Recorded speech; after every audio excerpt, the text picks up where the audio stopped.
पंचमस्कन्धः अथ पंचचत्वारिंशोऽध्यायः 46th chapter श्लोकं from श्लोका 10 श्रीशुक उवाच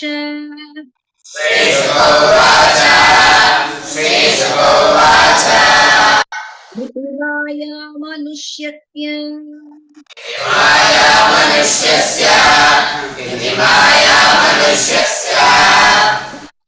विश्वात्मनो गिरा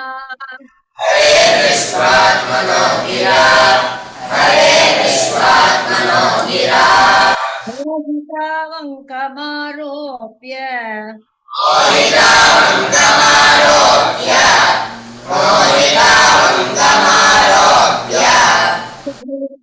परिष्वज्यापतुर्मुदम्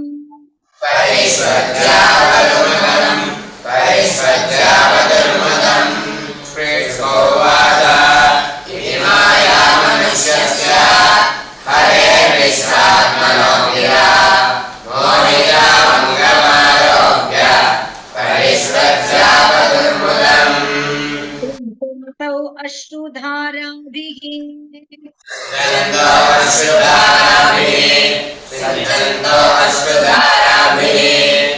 स्नेहपाशेन चावृतम्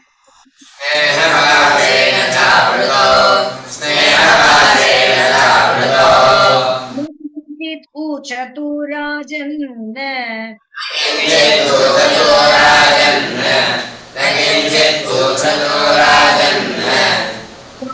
कंठौ विमोहितौ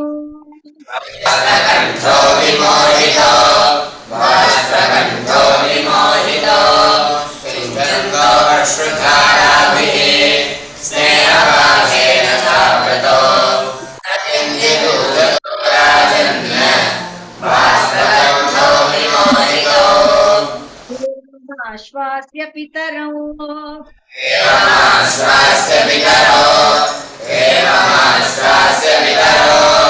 भगवान् देवकी सुतः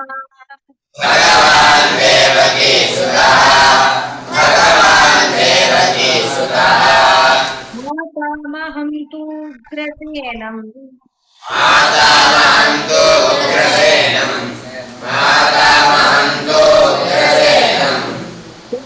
नामकरो नृपम्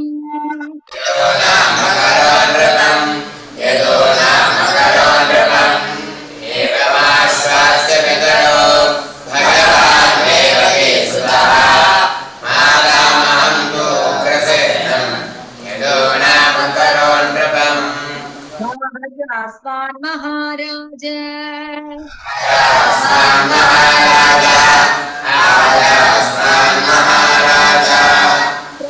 प्रजास्ताज्ञप्तुमर्हसि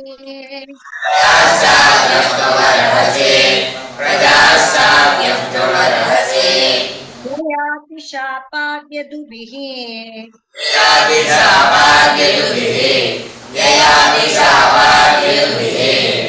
नासितव्यं नृपासने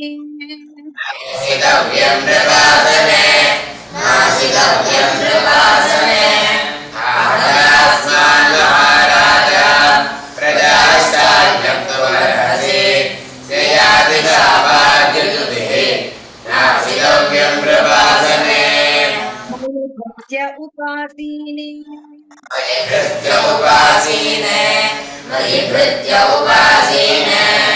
भवतो विबुधादयः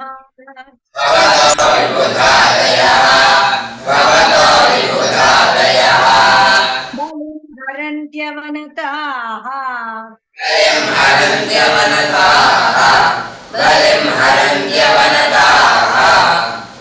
किमुतान्येन राधिपः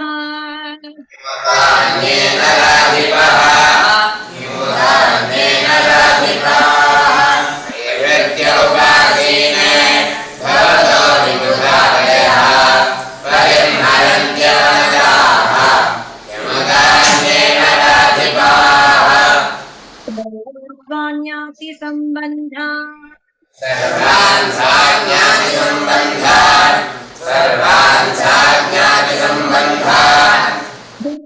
कंसभयाकुलान्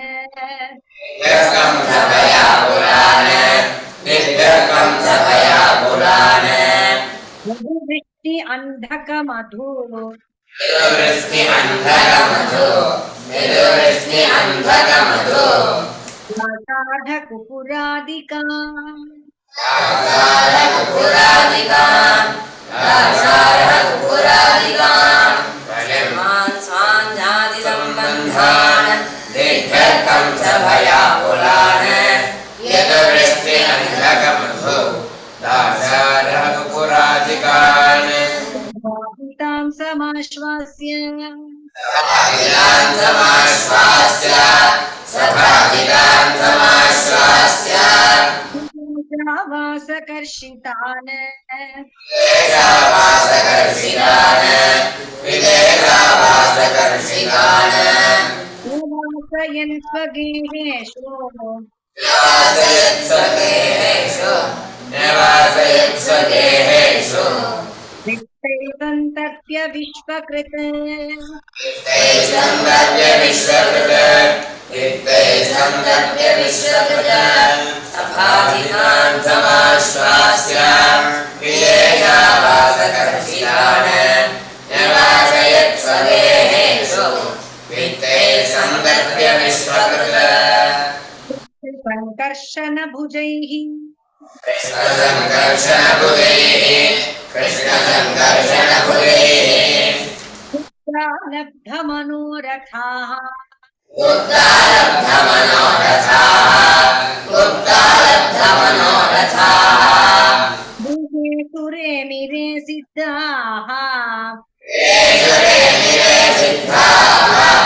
गृहेषु रेमिरे सिद्धाः रामगतज्वराः कृष्णरामगतज्वराः कृष्णरामगतज्वराः कृष्णसङ्कर्षणभुजैः उत्तालब्धमनोरथाः गृहेषु रेमिरे सिद्धाः कृष्णरामगतज्वराः ईक्षन्तो अहरः प्रीताः ईक्षन्तो अहरः प्रीताः ईक्षन्तो अहरः प्रीताः वदनाम्बुजम् मुकुन्दवदनाम्बुजम् मुकुन्दवदनाम्बुजम् नित्यं प्रमुदितं श्रीमत् नित्यं प्रमुदितं श्रीमत् नित्यं प्रमुदितं श्रीमत् हृदयस्मितवीक्षणम् सदयस्मितवीक्षणम् सदयस्मितवीक्षणम् ईक्षन्तो अहरः प्रीताः मुकुन्दवदनाम्बुजम् नित्यं प्रमुदितं श्रीमत् सदयस्मितवीक्षणम् प्रवयसोऽप्यासन् प्रवयसोऽप्यासन् तत्र प्रवयसोऽप्यासन्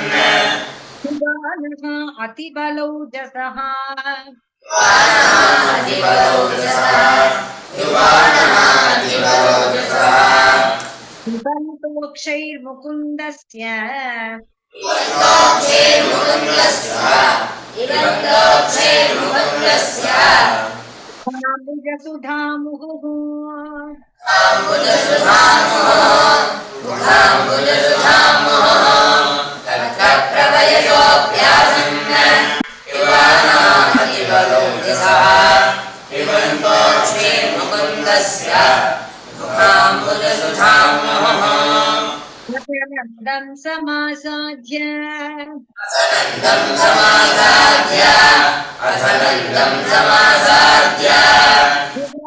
देवकी सुतः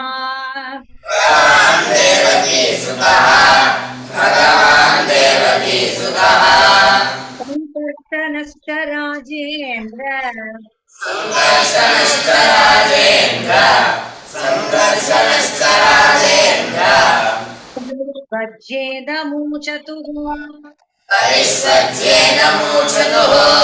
परिष्वज्येदमूचतुः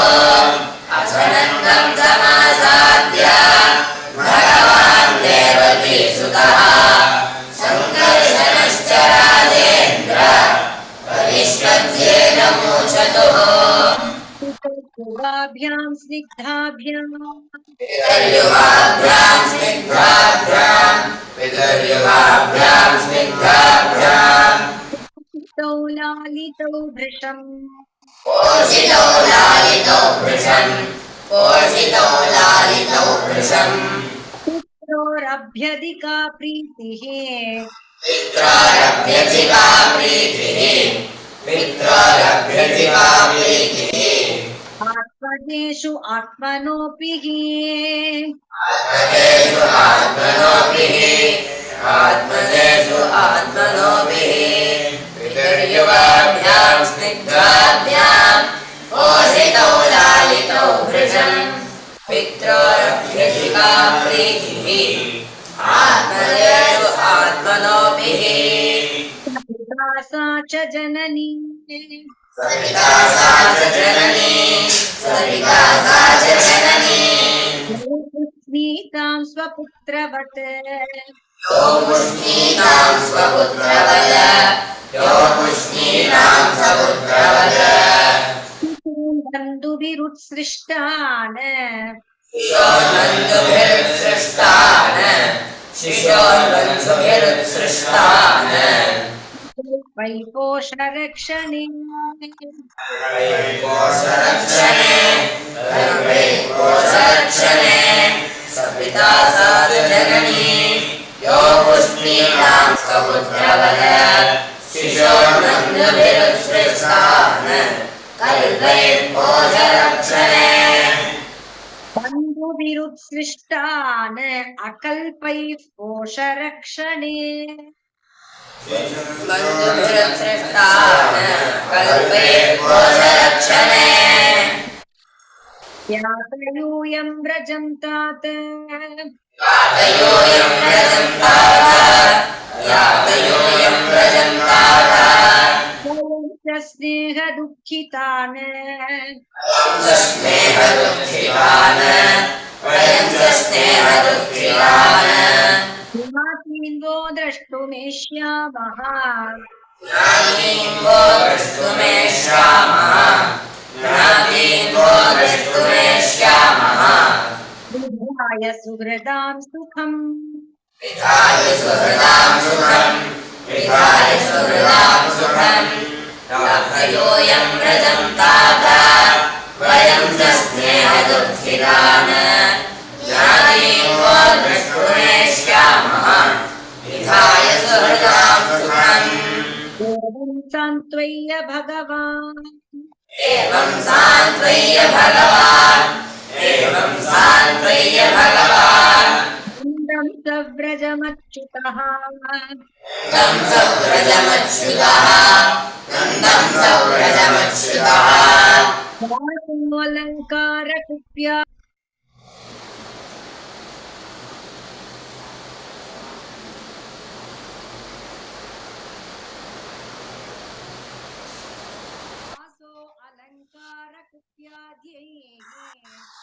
वासो अलङ्कारकुप्याद्यैः वासो अलङ्कारकुप्याद्यैः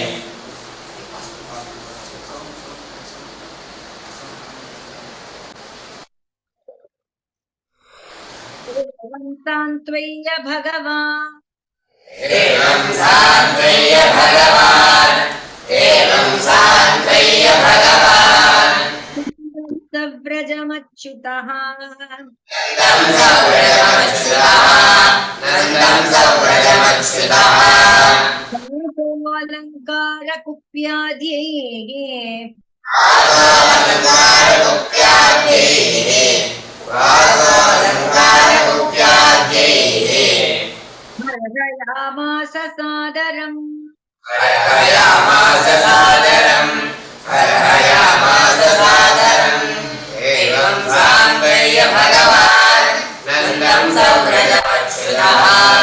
वासो अलङ्कारकुप्याद्यैः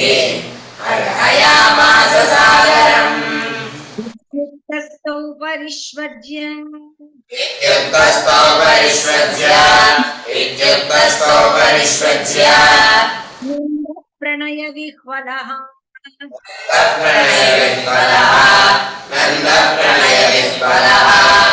पूरयन् अश्रुभिर्नेत्रे पूरयन् अश्रुभिर्नेत्रे पूरयन् अश्रुभिर्नेत्रे गोप गोपैर्व्रजं ययौ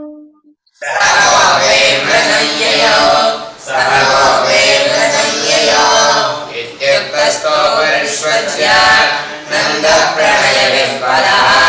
पूरयन् अश्रुभिर्नेत्रे सह गोपैर्व्रजं ययौ सुरसुतो राजन् अथशूरसुतो राजन् पुत्रयो समकारयत् पुत्रयोस्तमकारयत् निरोधसा ब्राह्मणैश्च पुरोधसा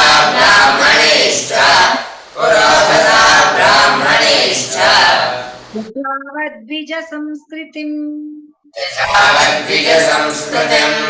यथावद्विजसंस्कृतिम् अथशूरसुतो राजन् पुत्रयोस्तमकारयत् पुरोधसा ब्राह्मणैश्च यथावद्विजसंस्कृतिम् योदा दक्षिणा गावो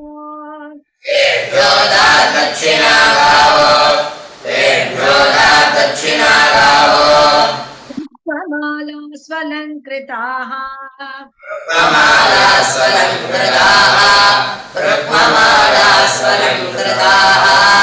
स्वलङ्कृतेभ्यः सम्पूज्य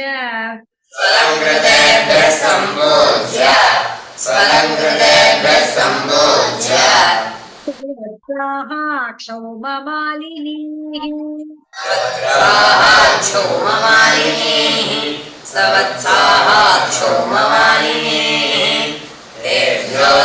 दक्षिणा गावो ब्रह्ममाला स्वलङ्कृताः स्वलङ्कृतेभ्यः सम्पूज्य सवत्साः क्षौममालिनीः कृष्णरामजन्मर्क्षे कृष्णरामजन्मर्क्षे नमो दत्ता महामतिः मनोदत्ता महामतिः पाश्चाददादनुस्मृत्य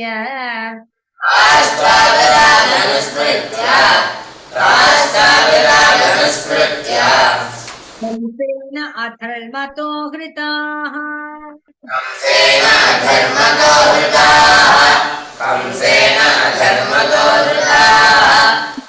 कृष्णरामजन्मर्क्षे मनोदत्ता महामतिः पाश्चाददातनुस्मृत्य कंसेन अधर्मतो हृताः लब्ध संस्कारो ततश्च लब्धसंस्कारो त्वं प्राप्य सुव्रतौ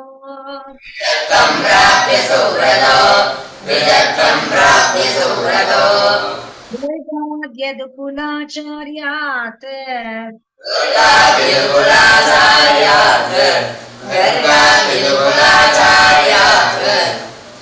यत्रं व्रतमास्थितौ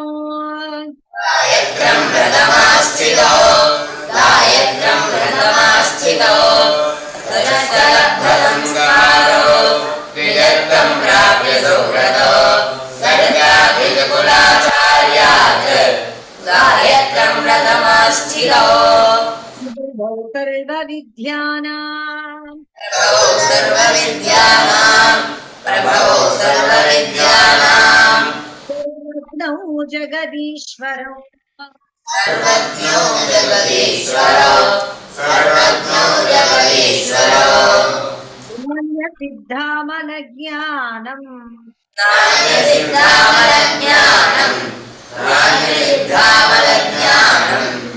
पूर्वमानो नरेहितैः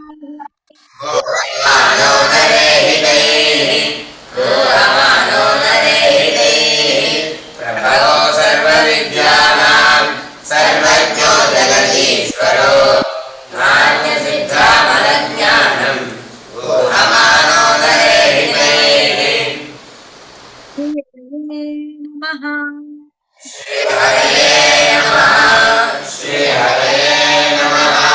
श्रीहरये